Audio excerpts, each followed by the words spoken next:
2024. Madam Secretary, will you please call the roll? Thank you, Madam Chair. Chairman Johnson, Present. Vice Chairman DeSimone, Present. Member Betancourt, Member Connors, Present. Member Giaconi, Present. Member Maderas, Here. Member Schoen, Here.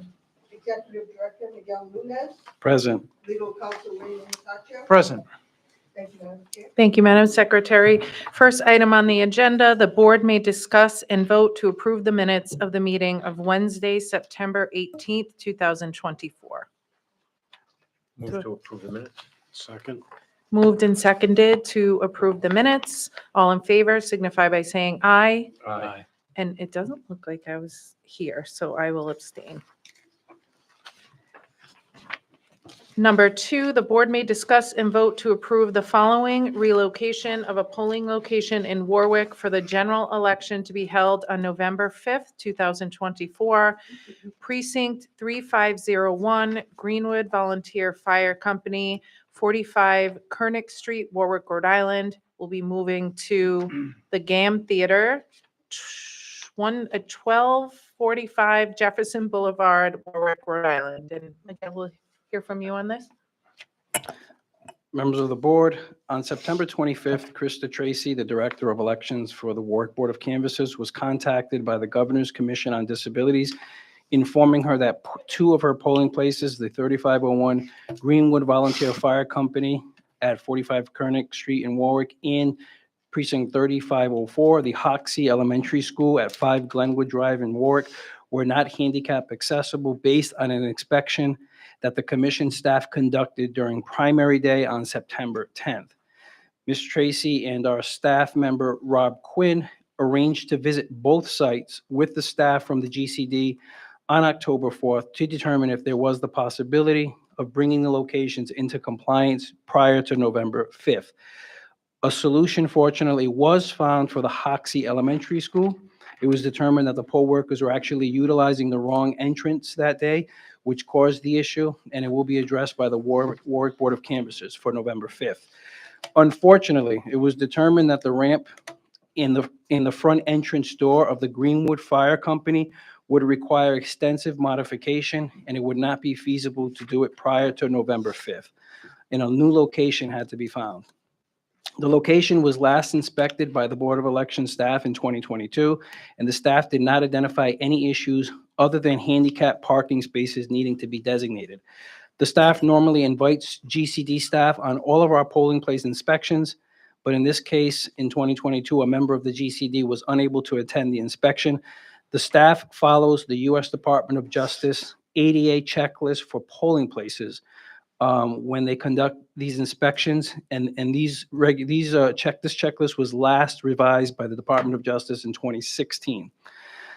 Therefore, on October 8th, the Warwick Board of Canvassers met publicly to discuss the matter, and they voted unanimously to move the polling place to the GAM Theater, located at 1245 Jefferson Boulevard. The site was inspected by BOE staff and staff from the Board of Canvassers. Unfortunately, a member of the GCD staff was not available to attend. Based on the inspection, the GAM Theater has excellent accessibility and parking. It was last used as a polling place in 2020. It is located out of precinct, but is only located 0.6 miles from the original Greenwood Volunteer Fire Company. The Warwick Board of Canvassers, they will be sending out a postcard notice to all affected voters upon approval by this board, and they are planning on running an ad in the local newspaper. They will also place signage at the Greenwood Volunteer Fire Company informing voters that their polling place is now located at the GAM Theater. This includes various lawn signs, which we have provided them with, as well as signage on the entrance of the Greenwood Fire Company, Volunteer Fire Company. After this meeting, vote.ri.gov, with your approval, will be updated by the State Department of State to reflect the change in the event one of the affected voters looks up their polling place online. The staff requests the board approve the relocation of 3501 Greenwood Volunteer Fire Company to be moved to the GAM Theater. And I'm happy to answer any questions. Thanks, Miguel. Questions for Miguel? Vote to approve the change of locations. I'll second the motion upon the conditions as set forth by the executive director. Moved and seconded to approve the change. Any further discussion? Hearing none, all in favor signify by saying aye. Aye. Any opposed? Any abstentions? The ayes have it. Moving on to agenda item number 3, the board may discuss and vote to certify the LNA testing for the general election to be held on Tuesday, November 5th, 2024. Members of the board, logic and accuracy testing of the early voting and precinct voting equipment for the November 5th presidential general election took 9 business days to complete. It began on September 30th at 8 a.m. and concluded on the afternoon of Thursday, October 10th. The testing was publicly noticed the week prior to testing and was open to the public here at our facility in Cranston. 8 ESNF staff and 7 Board of Elections staff were involved in this testing. In total, 590 DS200s were tested, 507 machines are being deployed to the polls, and 400 precincts will receive 1 DS200, while 52 precincts will receive 2 DS200s. One Providence precinct, the president and vice president only location, will, at the Amica Mutual Center in downtown, will receive 3 DS200s. A total of 453 express votes were tested. Each precinct will receive 1 express vote. 83 DS200s and 44 express votes are being deployed for early voting, which begins tomorrow. Each early voting site will receive 2 DS200s and 1 express vote, except for the cities of Cranston, East Providence, Pawtucket, Providence, and Warwick, who will receive 3 DS200s and 2 express votes for each of their early voting sites. The early voting and election day test deck was comprised of 437 unique ballot styles and consisted of 13 to 18 ballots per test deck per machine, each being fed through each precinct. A total of 30,546 test ballots were used, ensuring that every oval position was tested on every machine as required by our vote system LNA testing protocol. For mail ballots, 3 DS850s, high-speed tabulators were tested. There were also 437 ballot styles for a total of 8,957 ballots in that test deck that were fed through the DS850s, ensuring that every oval position was tested on the 850. During the testing, 1 DS200 unit was replaced due to a broken screen. 14 express vote units were replaced during testing, including 1 for a broken audio jack, 1 for a battery issue, and 2 for broken screens, as well as 3 for broken keypads and 7 for miscellaneous ballot feed errors. The Secretary of State's Election Division conducted a review of the ballots and express vote ballot information, and on September 30th, they certified that the information is accurate per the board's existing testing protocol. Early voting, as I mentioned, starts tomorrow on October 16th. Delivery of the equipment by our moving vendor, Hogan Movers, was completed last Friday. Our moving vendors will begin delivering Election Day voting equipment and supplies on Thursday, October 24th, and will conclude deliveries on Friday, November 1st. As usual, we have received 3 reports from ES&S related to the testing. First report is the 0 report, which is done prior to testing. The second report shows the results from the test deck of ballots, and this has been compared to the key, which shows what the results should be. These results match. The third report shows that each DS200 has been reset to 0, and they are now ready for operation on October 16th and for early voting on November 5th. As a precaution, since 2022, I also instruct the staff to visually inspect each of the 0 reports physically printed from each machine, just to ensure that every single machine is reset to 0 before it's sent out to the polls. That is as a precautionary measure. At this time, if the board has no questions, I ask that you certify the testing of the voting equipment to be used for the presidential general election to be held on Tuesday, November 5th. Thank you. Questions for Miguel? Commissioner Jack-Boney? I don't have a question specifically on the LNA testing, but what is the criteria used to determine how you distribute the actual voting machines? Is it just turnout, or is it? So there are probably primary, other criteria, but I'm just the wondering. primary factor is number of pages of the ballot. So that's the driving factor. Based on our work with the University of Rhode Island Votes program, we know that when there are multiple pages to the ballot, including 2-page ballots, or in Westerly, we have a 3-page ballot at this time, we know that that's where the logjam occurs at the voting machine. So regardless of how many electronic poll books you put in that location, regardless of how many voting booths you put in that location, if you don't have enough machines, if there is a jam or any type of slow processing happening at that DS200, it will cause a line for the DS200, and we want to avoid that because we found in the past that when voters stand in line for the DS200, they tend to fold the ballots and curl them while they're waiting there, and when they do that, they put them in, and it does tend to jam, which basically makes the problem exponentially worse.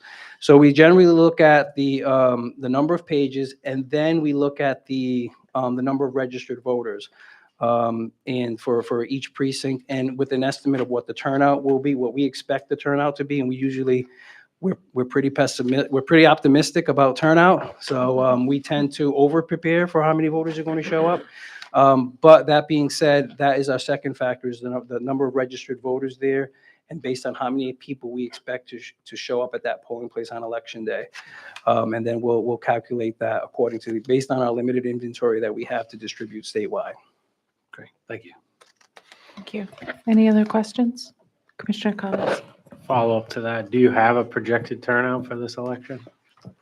We hate to get into projections, but just internally, we expect at least 60% turnout on election day, which would not be a record, but would be up there certainly in recent years. How does that compare, do you know offhand, to the last to 2020? I believe the highest turnout we've had and is right about 70%, right in that area. But you have to remember that's from an era when the DMV you weren't able to register as easily at the Department of Motor Vehicles. Voter registration has expanded so much in recent years that the number of registered voters is much higher.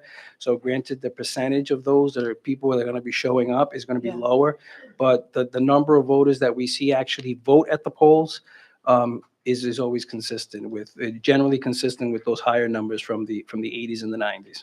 Got it. Thanks, Miguel. Anything else? Okay, hearing nothing, do I have a motion? I move we certify. Second. Moved and seconded. All in favor signify by saying aye. Aye. Aye. Any opposed? The ayes have it. Item number 4 on the agenda, the board may discuss and vote to review public comments and adopt the rules and regulations establishing vote-by-mail ballot drop boxes 410-RICR-20-00-25. Members of the board, as you know, this proposed regulation came before you on August 15th due to the fact that the General Assembly passed legislation submitted by this board to extend the opening of mail ballot drop boxes from 20 days to 35 days prior to regular elections and 20 days prior to special election. This proposed amended rule and regulation before you today brings the board's regulation in line with the new statute. In addition, the staff also proposed changing the minimum number of personnel required to be present when removing ballots from the drop box from 1 or more to 2 or more individuals. On that day, the board voted to put the regulation out for public comment, and to my knowledge, we have only received 1 public comment, which is before you today, which objects to the extended number of days that drop boxes are available. However, that number is set in state law, which this regulation must adhere to. Therefore, the staff respectfully requests the board to promulgate this regulation as presented to you today. I'm happy to answer any questions on the regulation. Thanks, Miguel. So this comment, so that's what I can't understand exactly what the person is getting That's the at, best I've got out of but it, that's the yes. best. Okay, they don't want the extended number of days. Okay. Anyone questions, comments on the revised regulations? I just have one question. We have two sets proposed rules. What's the difference between these two? No? Okay, all right. Thank you.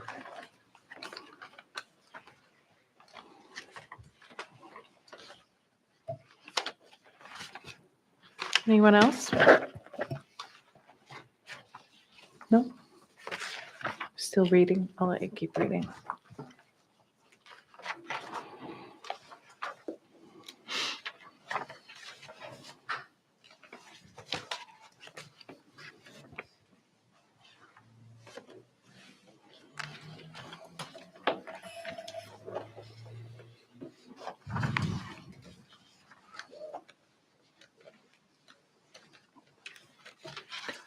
Ray, how long have we been working on these rules? It feels like for a long time. It's very They have been. I exciting. can't tell you exactly, but it's been Yeah. quite some time. Yeah, I think Yeah, I don't, that's, and there's nothing new here that we haven't already, okay, discussed. we as in and- the board hasn't already discussed, Okay. reviewed, commented on.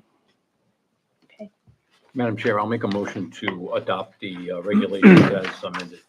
Second. Moved and seconded. Any final discussion? Hearing none, all in favor signify by saying aye. Aye. Any opposed? Any abstentions? The ayes have it. Well done, everyone. Agenda item number 5, the board may discuss and vote on issuing guidance regarding the role of party checkers, runners, watchers, and public observers at the general election polls on November 5th, 2024. Miguel, are we going you first? Yep. Honorable members of the board, in recent weeks, the local boards of canvassers have expressed concern to the staff over potential disruptions being caused at the polls on November 5th by entities who have stated that they will be sending monitors or observers to the poll that day. As you know, on September 25th, the Republican Party appointed an election integrity officer to coordinate the recruitment, staffing, and training of poll workers and poll watchers to monitor the state's 400-plus polling places on November 5th. Likewise, other organizations have also expressed interest in monitoring the polls to ensure a range of issues, including voter rights and accessibility issues, which is normal on Election Day. In August, I attended the monthly meeting of the Board of Canvassers Members Working Group. This is a group formed by local boards, only their members, not their staffs, for discussion on the improvement of the election process. At that meeting, I heard a lot of concern from the members about the need for clarity regarding challenges issued to voters at polling places, as well as the roles of observers.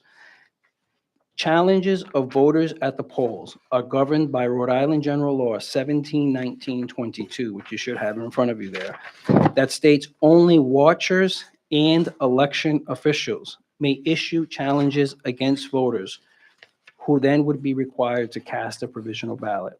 According to the law, these watchers must bear credentials signed by the proper ward or town committee chairperson. The board has also issued its own regulations on this matter. Regulation 410 RICR 20-00-12, polling place conduct. In Part 12.6D of that regulation, it stipulates that only watchers and election officials are allowed to challenge voters, but challenges must be made only for good cause. In Part 12.3 of that same regulation, polling place observer is defined as a person observing the election at a polling place on behalf of a party or candidate. And 12.4, it states that the public may be present in the polling place to observe the conduct of an election, which is done outside the railed space. Only voters and election officials are allowed within the railed or enclosed voting area. No person may willfully hinder the orderly conduct of an election. Before you, I have provided a fact sheet that the Board of Canvassers Working Group put together with information that came out of that meeting, and the group plans on circulating this amongst the local boards. With the authorization from the board, the staff would like to compile a substantially similar document to be sent to the chairs of the political parties with a copy of the statute and a copy of the regulation I just mentioned, as well as posted on our website. During our poll worker training courses that began last week for the general election, the staff has also been emphasizing greatly the statute and the regulation, so moderators at each of the polling places are well informed regarding the requirements of challenges, watchers, and observers. I'm happy to answer any questions from the board. I'm sure there are questions for this one. I'll open it up.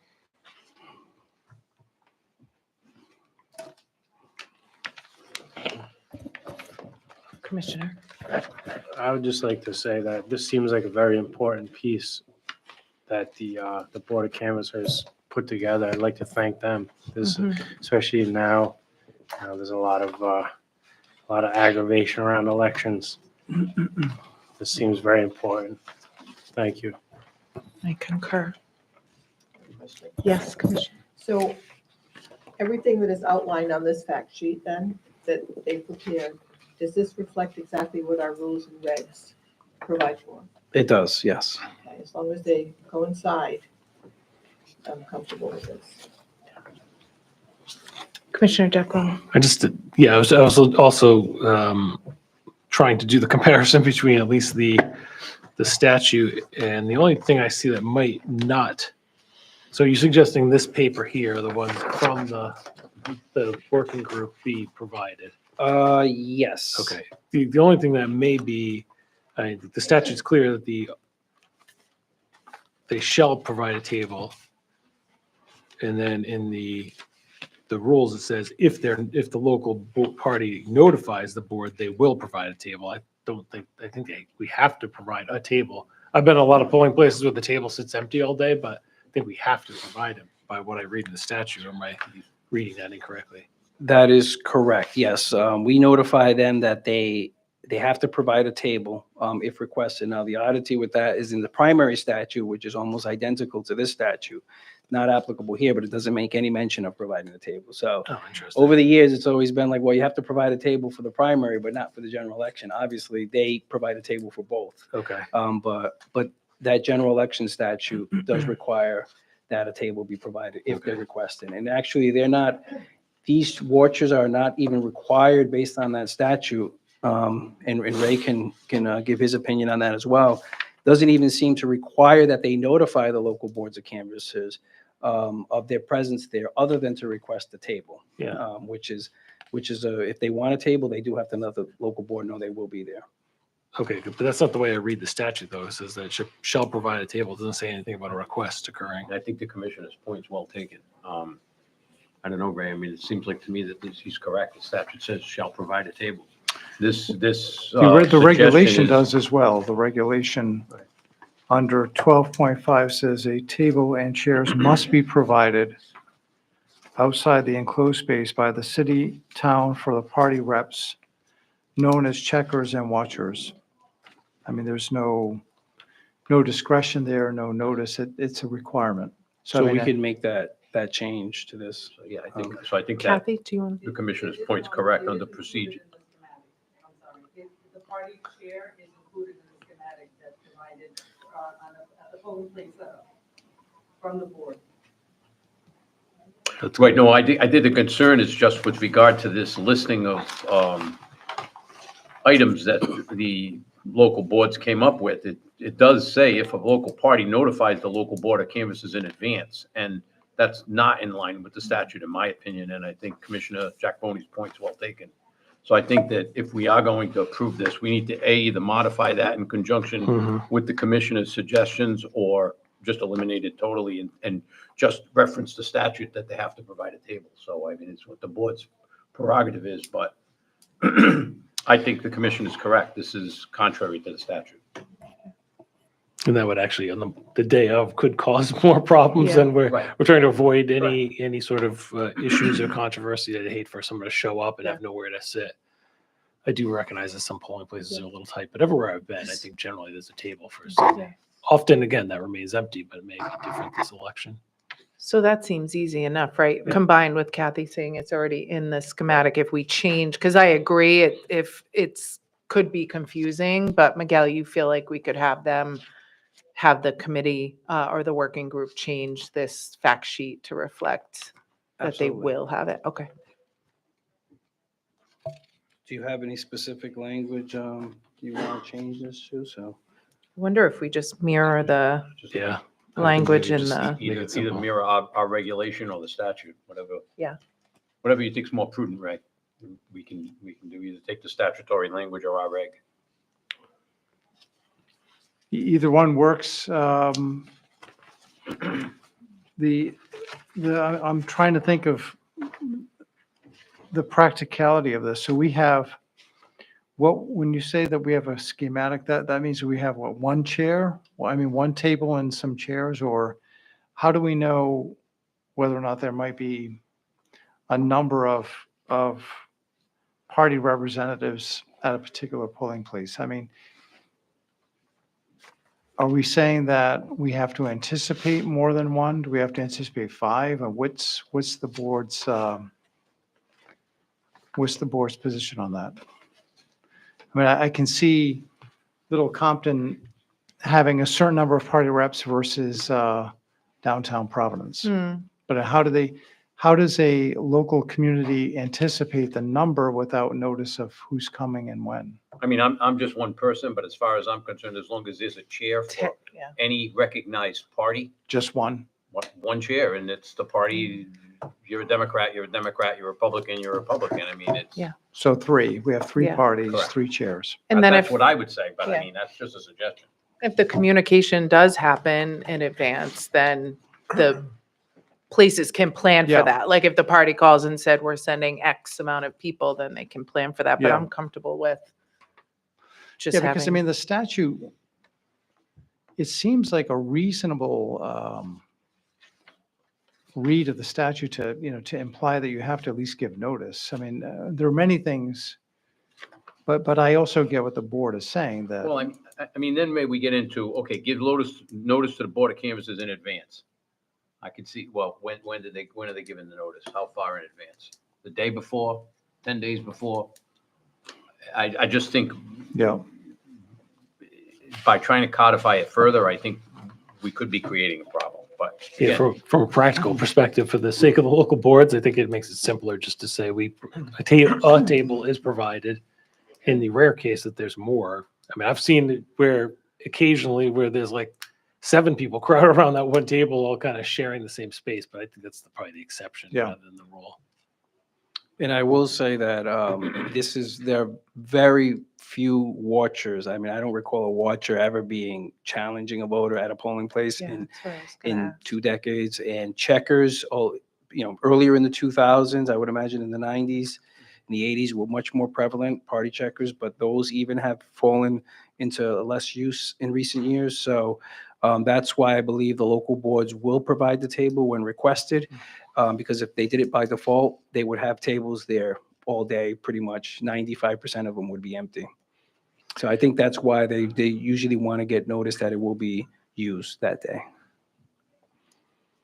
The other portion of this also may be that when I have seen poll checkers, often the folks working the poll pads are not aware that they have to really say per state statute, have to say the name and address, I think of, not the number, but the street where the voter lives. Correct. That's the biggest challenge I've always seen. Like a checker has said, "I can't hear you," or "You're going to speak up louder," and so you have to go and ask the worker. But that's then, of course, the voters get upset because they don't like their name set up. But that's state State law. statute. So. Correct. And as Kathy mentioned, it is on all our diagram schematics, the party checker table. If it's used, we do indicate where it should be placed. Miguel, how is this going to be conveyed to the people working at the polls? Will this be submitted electronically, hard copy? What's the plan on that? Well, we've already incorporated the statute and the regulations into our poll worker training, meaning who has, especially when it comes to challenging a voter, obviously, because that could be quite contentious at the polling place, and to make them aware that only a party watcher has credentials signed by the local town committee chair is a valid watcher under what's indicated as far as the statute. And election officials, meaning the moderator, the warden, the clerk, the supervisors. However, it's sort of a gray area since this statute was passed quite a long time ago, prior to voter ID. In the past, when voters would vote in the state, they would be basically stating to the poll workers who they are and where they lived. There was no voter identification. So these challenge laws were much more relevant in those days. At this point, when a voter is handing their Rhode Island driver's license over to a poll worker to check in and has their photo on it, it could be argued that a challenge to that voter is not in good cause, potentially, if they hold a government identification. But those are items that are left silent in terms of the statute, it appears right now, so we can only go by what the statute and the regulation indicates.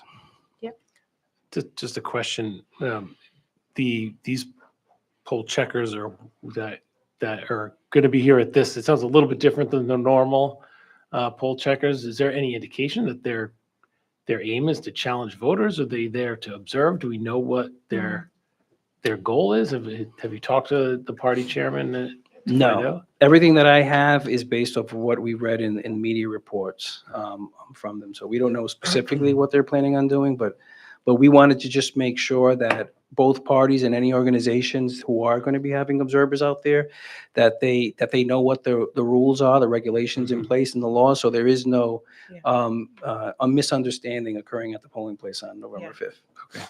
I do think it's a good idea that this fact sheet be coupled with, and it sounds like it is, it'd be coupled with the regs as well as the statute. Yeah. Because if you are the moderator, if you're there on the ground, things could occur that are not really addressed in this summary, but are in more Yeah. detail in the statute as well as the regulations. And along those lines, I think we should ask them to post them as I well, was just gonna.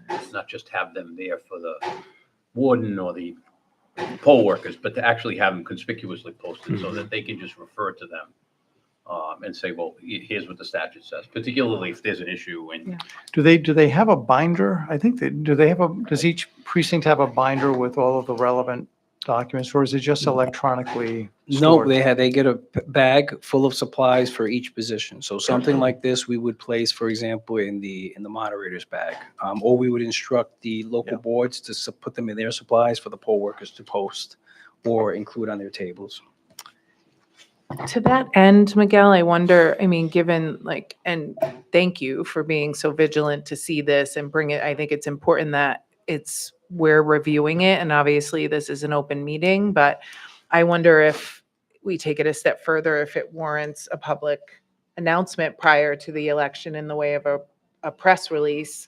I defer to the rest of the board, but I think posting it is important, but I wonder if we just, in the name of, integrity of elections, if we remind the public that this is these guidelines or these procedures exist. sounds fine. I mean, that's not, And I'm Sure. throwing that Sounds out for consumption and feedback, I but mean, that sounds good to me, but can talk I with think, Chris. the more people that are aware of it, the Yes. better it is, so. I just have one thought about this. When I was involved in elections, on the general election, they had the table for the party checkers, and they also had tables for candidates who are running their own voter bank. I just want to make sure that those candidates who are running their own voter bank would not be excluded from having a seat at a table. So how would you address that? Believe that is, well, he's partially addressed in the definitions of the regulation, which does define what the observers are. They represent a candidate. So I believe that they would be covered under that as well. there would be no need for that candidate to notify the Board of Canvassers ahead of time, said, we're sending over checkers. They would just show up on that day. Would that pose a problem? I don't believe so, because I believe pretty quickly the local board could get a table there to them. But as we've always said to the local boards, it's good for you to get advance notice. That way you have sufficient tables there and room to set that up to accommodate them. Thanks. Anything else?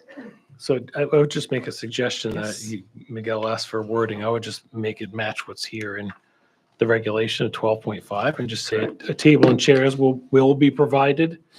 And it's the local board of canvassers request maybe that they are informed, Mhm.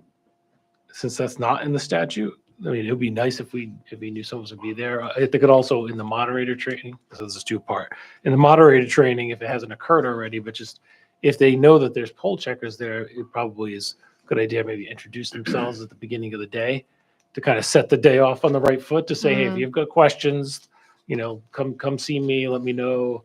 That way we can try to, smooth over any potential issues that I don't see a problem that would occur. I mean, unless somebody is bombastic, which hopefully they won't be, but I mean, that could happen with anybody. But so maybe those two things. So changing the wording just to say a table will be provided and the local board of canvassers request that they're notified in advance. And then also just update the moderator training, asking them to introduce themselves if they see that there's poll watchers there. So I will replace that language in the fact sheet with the language from 12.5, which is more specific about the fact that they must, which mirrors the statute, they must Yeah. provide a table. Okay. Thank you. Mr. Vice Chair, do you have something else? No, You look I like you were don't- I going to say don't know. something.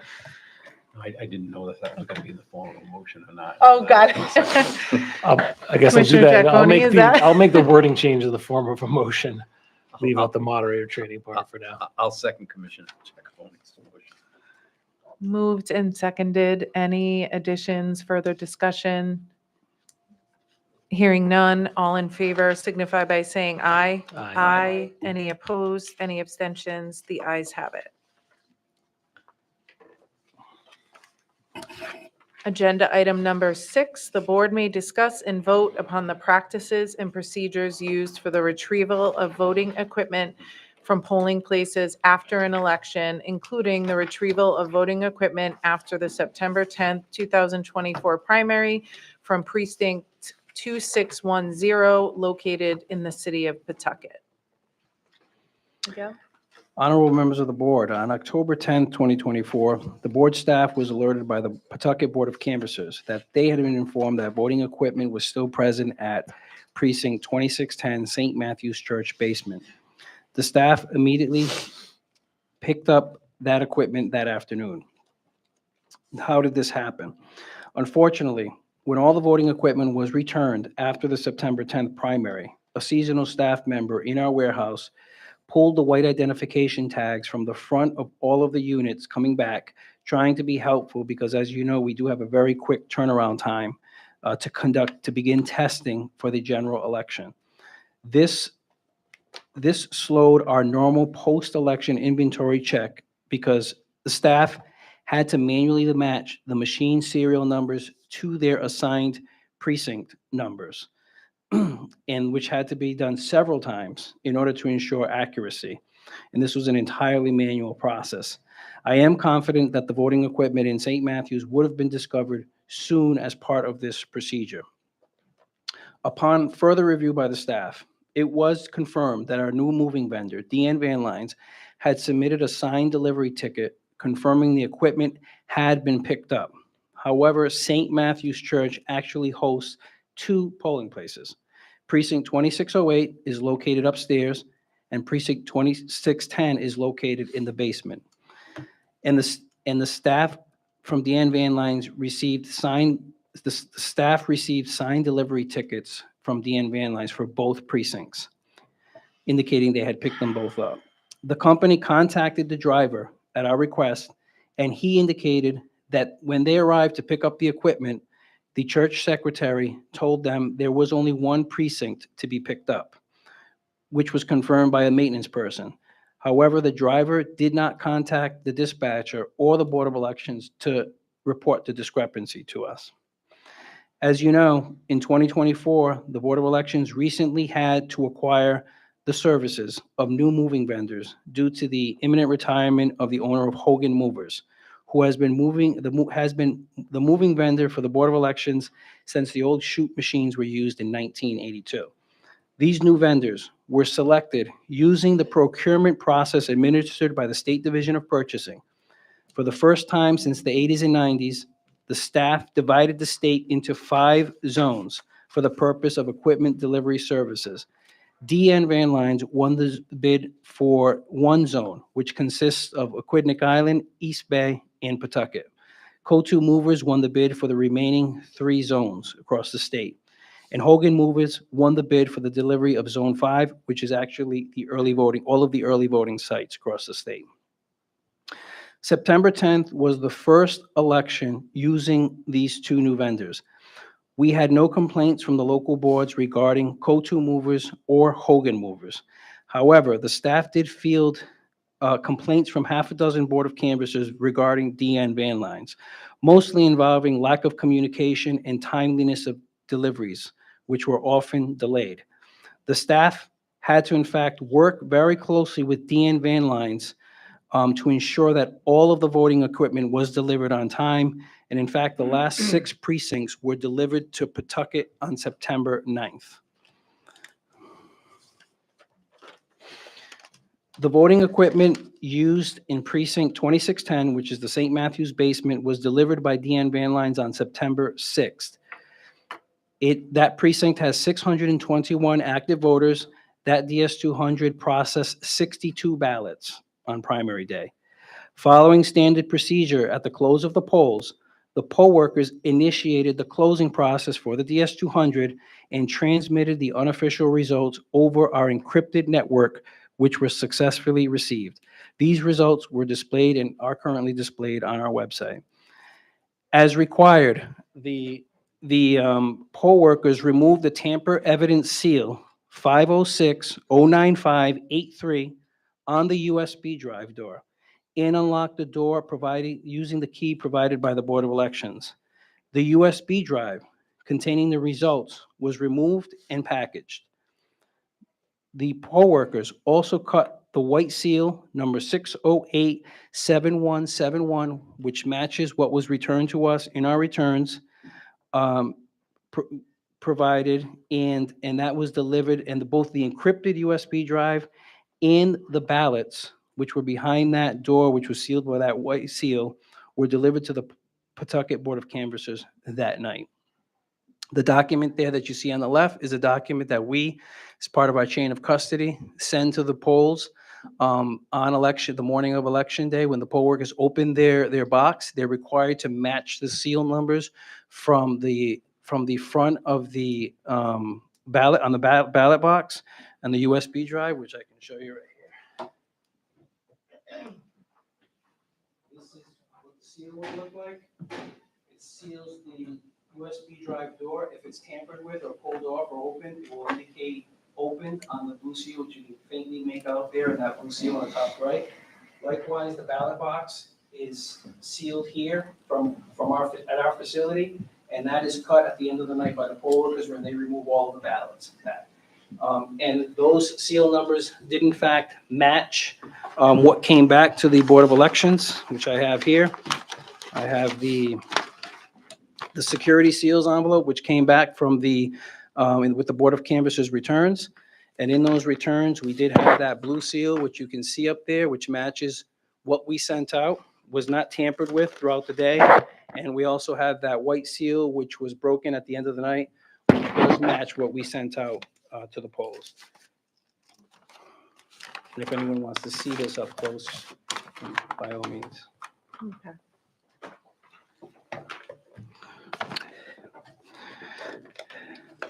Miguel, As required, the following morning, the Pawtucket Board of Canvassers delivered the USB drive containing the results to the Board of Elections. And those results on that encrypted USB drive were physically loaded into our election management system to become part of the official results.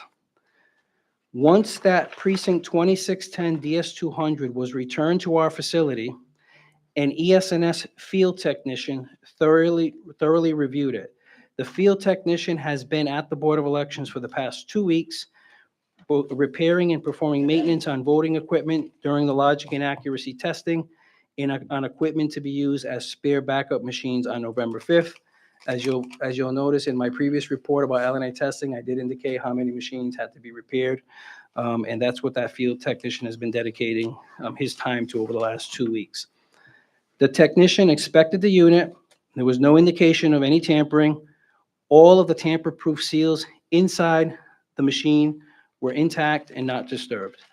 As a precaution, the technician took the extra step of reflashing the machine firmware, and the unit was given a full run-through for preventative maintenance and passed the 15-point inspection with flying colors. Election Qualification Credentials, or EQC, as it's referred to, containing the current election was then loaded, completely formatting the memory containing the primary data. It should be noted that each election, when a unit is EQC'd, it loads an entirely new password for strong encryption. The unit was then logic and accuracy tested, adhering to our BOE protocol, and passed with no errors to report. Our ES&S project manager is here today if you have any additional questions about this process. I'd like to point out that while this unit remaining at St. Matthews for an extended period of time is absolutely not acceptable, however, this equipment is designed to be in public settings as it's allowed, as you remember, it's allowed to be delivered to the polls 10 business days prior to Election Day and up to 8 days after Election Day. It features a total of 8 physical locks on it and is fitted with 2 tamper-evident seals prior to leaving our facility.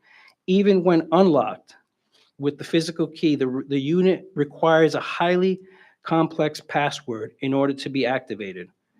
Prior to each election, extra DS200s are tested and prepared and added to our spare machine contingent fleet in the event a machine breaks down on Election Day. In fact, we are deploying 590 DS200s to early voting and the polls for the upcoming presidential general election, which is the most machines that we have ever deployed to the polls in an election due to the expected high turnout in the 5 communities using multiple page ballots. This means that we need every spare machine to be available. And this unit, if the board approves, is ready to be used as a spare backup machine on November 5th if necessary. Going forward, the staff has implemented a strict process that no tags are to be removed from incoming machines until the normal post-election full inventory audit process is completed. This will ensure that the staff can more quickly assess any precincts that were missed by the vendor. We are also planning on implementing a more sophisticated inventory management system for voting equipment. The staff requested federal funds for such a system in 2023 and expects to have it in place prior to the 2026 general election. As far as DN van lines, on October 1st, we met with the company president and the director of O&I services, as well as their regional manager, Dan Cedrone, who is here today. At the meeting, we made it clear to the company that while we understood this was their first election, we expect them to improve their performance in certain key areas. This includes improving communication with us and the local boards, providing more accurate delivery timelines, loading trucks earlier at our warehouse for delivery, and utilizing additional trucks and drivers, and verifying the delivery and pickup of all equipment as specified on the delivery tickets. The company has been extremely receptive to our feedback and by all accounts appears to be committed to improving in all aspects by committing more resources and assigning a person to be in the BOE warehouse during deliveries to coordinate better with their drivers for the general election deliveries. that being said, I'm happy to answer any questions from the board regarding this matter. Thank you, Miguel. Before I open it up, I just have a clarifying question on the purchasing process. So there were 5 zones, you said, was split up into 5? Correct. And then, but was it one request for a proposal that went out, or was there one for each zone? One request for proposal. One, And we had, I believe, 6 respondents to that request. and so how, anything you can elaborate on it, because it's interesting, like 3 went to one place, 1 went to another. And I'm aware of the state purchasing process and the review process, but how was it that they each went with So specific essentially, ones? what we did was, we broke the state down into 5 distinct zones and allowed the vendors to price per precinct. It's a flat rate, what they would charge to deliver and pick up a precinct. In addition to that flat rate, there are also costs which they would be paid for according to additional equipment beyond the standard allotment. So for example, if a polling place were getting more than one DS200, 2 or 3, they would be compensated for that. If they were delivering more voting booths than the standard allotment of 10, they would be compensated, and so on. So whenever additional equipment was sent to that location, they would be paid for that service. Now, the vendors were able to essentially bid what their rate would be for both the flat rate for the delivery plus the rate they would charge for each additional piece of equipment. And when that bid process ended, the Division of Purchasing notified us who the lowest bidders were in those various precincts. And that's how we ended up with Go-To Movers and DN Van Lines and Hogan Movers. Thanks, Miguel.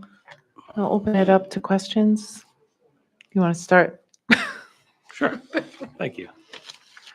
Miguel, I just have some questions. Thank you for the comprehensive review, because it not only answered some of my questions that I had already, but actually sparked a few more. So you mentioned that you were doing a serial number inventory that was in progress, I guess on 10/10, when it was discovered that that machine never made it back. Correct. So if you look at if you look at this serial number sheet here, it's actually off a master database that we maintain. And in that database, it tells us exactly which machine with that serial number is at each precinct. So normally it's easy just to go down the line and check off a list, this precinct's here, this precinct's here, versus digging through the master database and trying to pinpoint where every single machine was delivered, based on the serial numbers. So we had to eliminate all the serial numbers that we had in the building in order to narrow it down to that one that was in Pawtucket. But because it was in progress, you hadn't gotten to, I guess, the serial number in the database yet to show you that one was missing. Correct. Okay. And then, because of accuracy's sake, because it's a manual process, you would go through and then you'd be missing 3, but then you'd go through again and you'd only be missing 2, and then you'd be missing only 1, for example. So it's a more time-consuming process Sure. because you might miss one due to human error.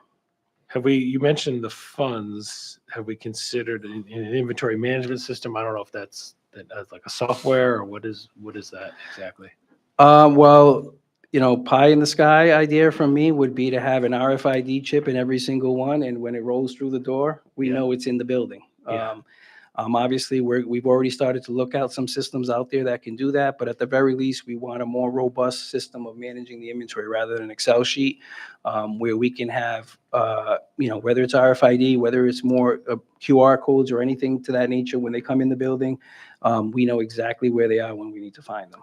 I don't know if does that system include something like akin to an air tag, where if at any given time, the day after the election, we could say, where is everything? And if there's one in Pawtucket, we would know to that on a map? Correct. We've talked about that. Air tags obviously being a good possibility if that's been integrated into a commercial solution, or even doing it on our own. Obviously, there's a cost to doing that, but certainly we want to know, obviously we need to know exactly where, if there is any question about where a DS200 is, we want to know exactly where it is at that exact moment when it's requested of us. And then we think that that's something that's going to better facilitate us getting that information more quickly. What is the time frame for that system? Prior to the 2026 election cycle.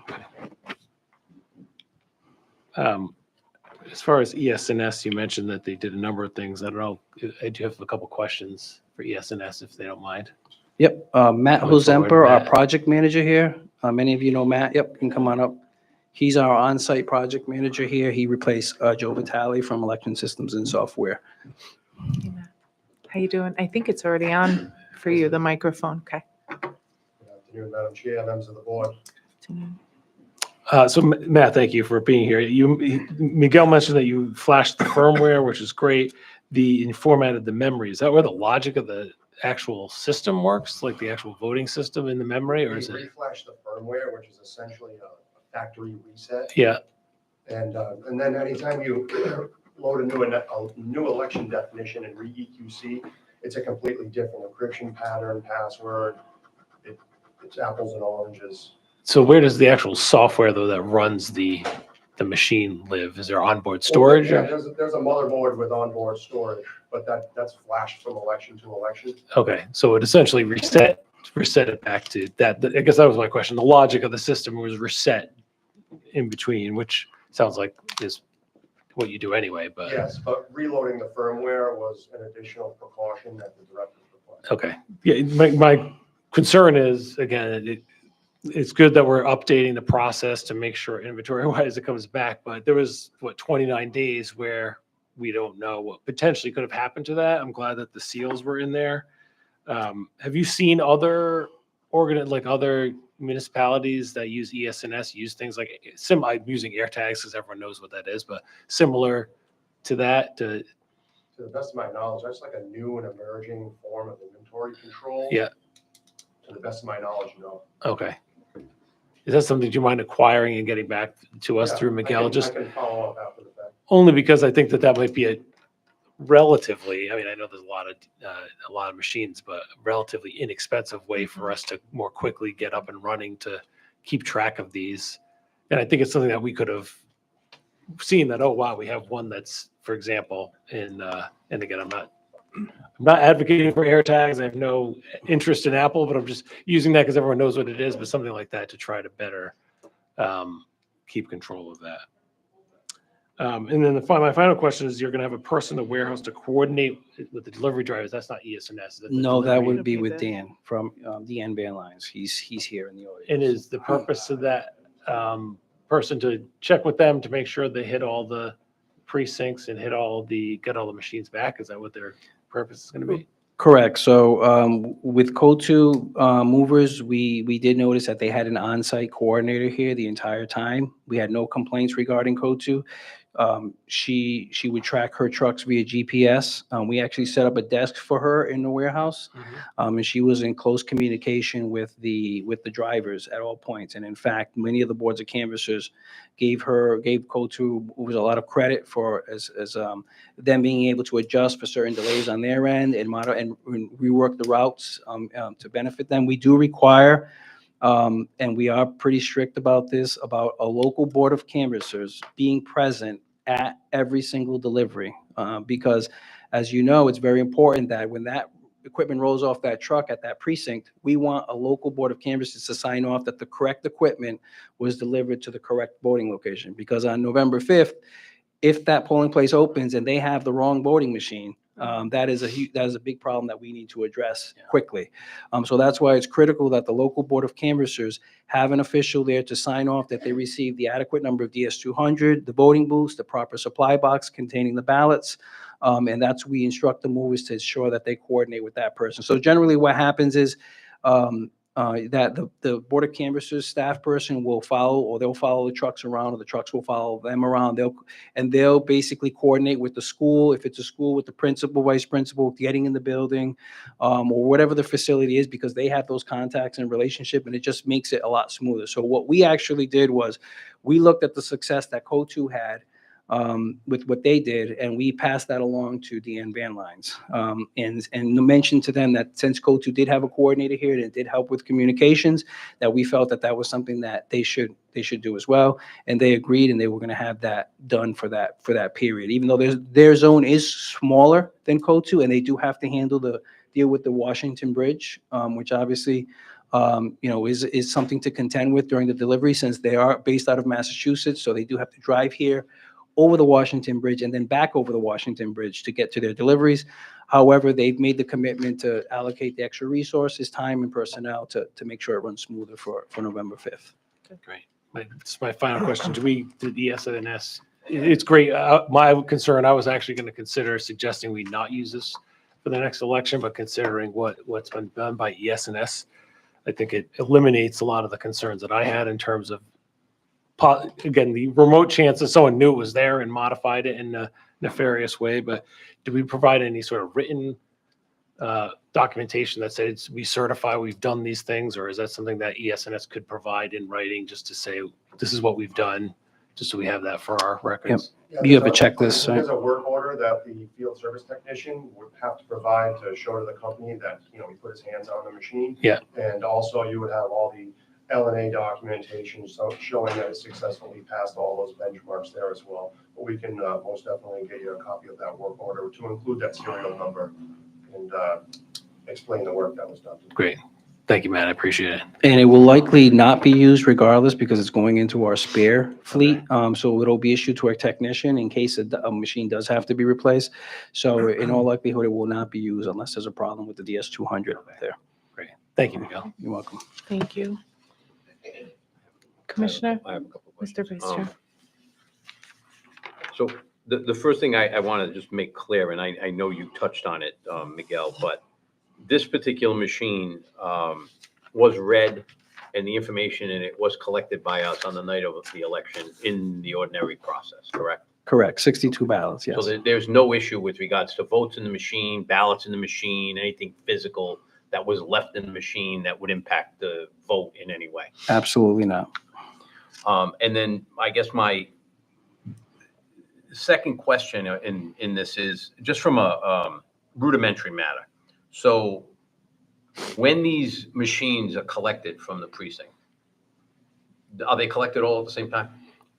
They follow a route. The mover establishes their own route. We go by what's most efficient for them. So that it is not in numerical order. It is all random, correct? And are they brought back to our warehouse? Yes. Okay. So I'm assuming that DM brought them all back at once.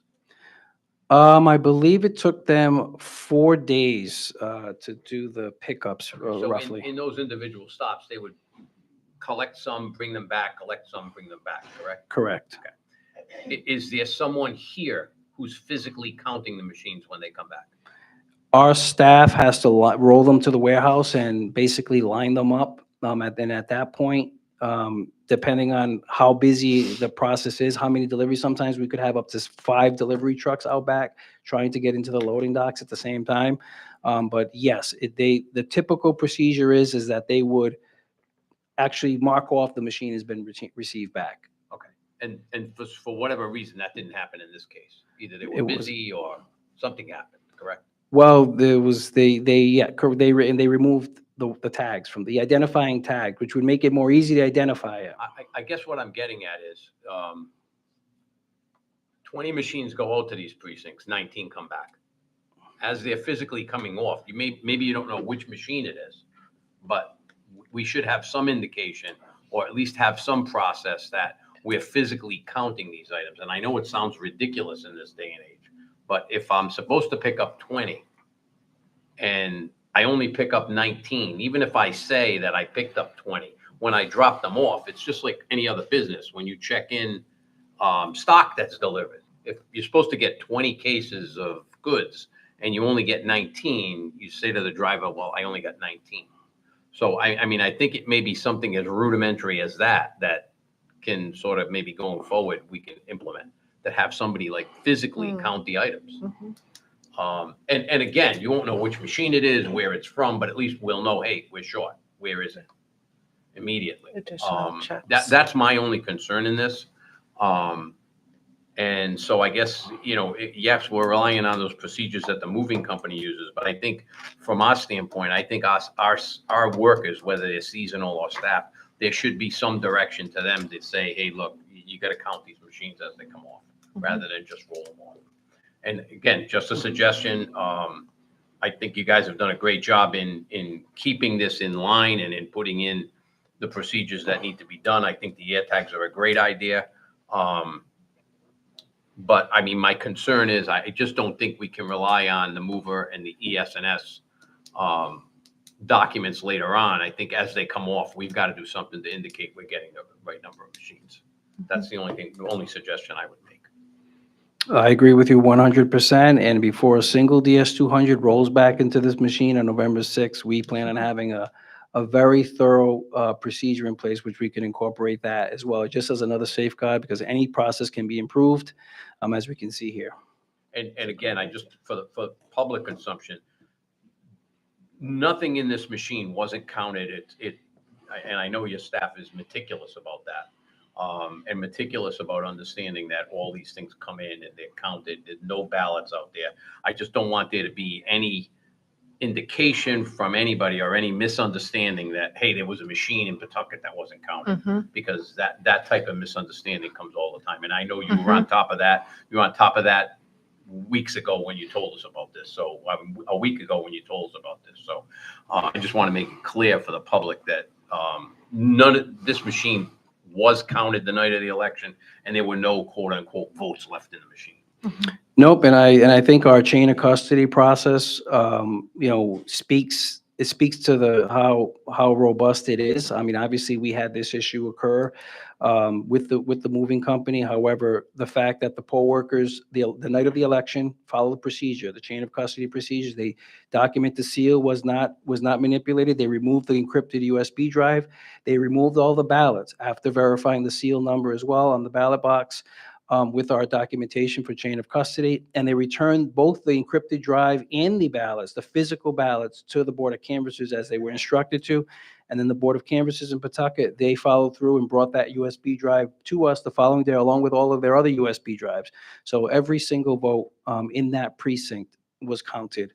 And those ballots are in storage with the city of Pawtucket as required under state law. Thank you.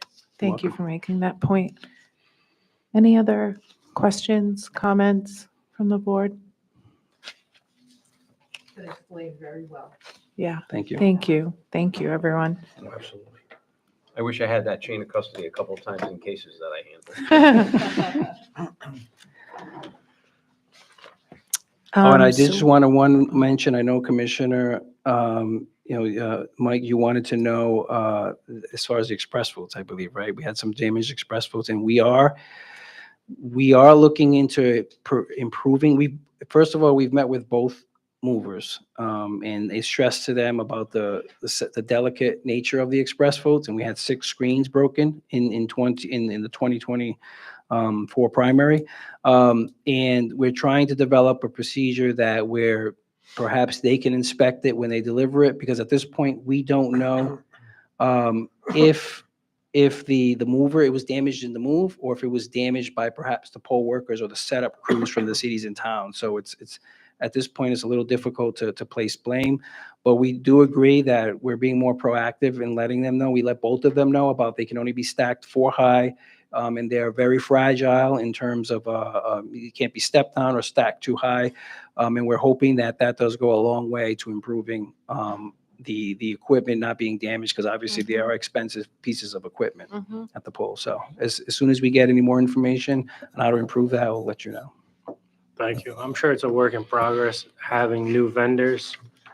I appreciate the gentleman from DN Van Lines also being here, expressing a commitment to a quality service. Thank you. Absolutely. And I'm glad we asked them to be here, and they did send a representative in case the board has any questions for them. I just have one comment.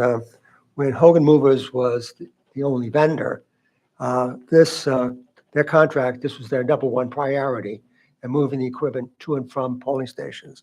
I just want to impress upon DN Van Lines that this contract has to be your number one priority in moving. So that's why you should devote all your necessary resources to make sure that everything's properly moved and you meet all protocols as provided by the director of the Board of Elections. So it's very important because you have an obligation in preserving our democracy, making sure the equipment is brought to the polling stations and brought back on time without any snafus. So I know that you and the director have talked about making changes to ensure that the contract is properly carried out Mhm. and that you'll have no more problems. So we appreciate your consideration and help in achieving our goals and making sure our voting machines are brought safely to the polling places and that all of them are brought back. So thank you. Thank you. Well said, Commissioner. I noticed it said discuss and vote upon the practices and procedures. I know you outlined them verbally. Are you planning on I'm sure you have your own internal documents, but I'm just wondering from a voting perspective, it says we're voting upon the practices and procedures. What? I don't know if there's a The, question there, but. As we normally do, we put in the possibility that there may be a vote here. Okay, If there's nothing being proposed at this time, then it was just a discussion. Okay. So we, yeah, I There's- just wanted to Yep. make sure. Okay. I mean, Are we comfortable with that? I'm comfortable with it. I'm Yeah. confident in what the executive director outlined. Yeah. I mean, he's been more than thorough in this. Same. And I'm sure whatever process he puts into place would be acceptable to me at least. yeah, it's just not up Same. for, there's nothing in writing here to, Okay. Yeah, I'm for you to consider. Yeah, that's why, okay. All right. I'm certainly okay. Because Okay. Miguel's done a fabulous job. Yeah, amazing. Thank you. Thank you, Miguel. Thank you Thank to you. everyone. That being said, that concludes our formal agenda. Do we have, is there anything? No. There's just one item. Do I have a motion to adjourn? Moved and seconded. All in favor signify by saying aye. Aye. Any opposed? The ayes have it, and we will adjourn this meeting of the Rhode Island State Board of Elections at 3:14 PM. Thank you, everyone.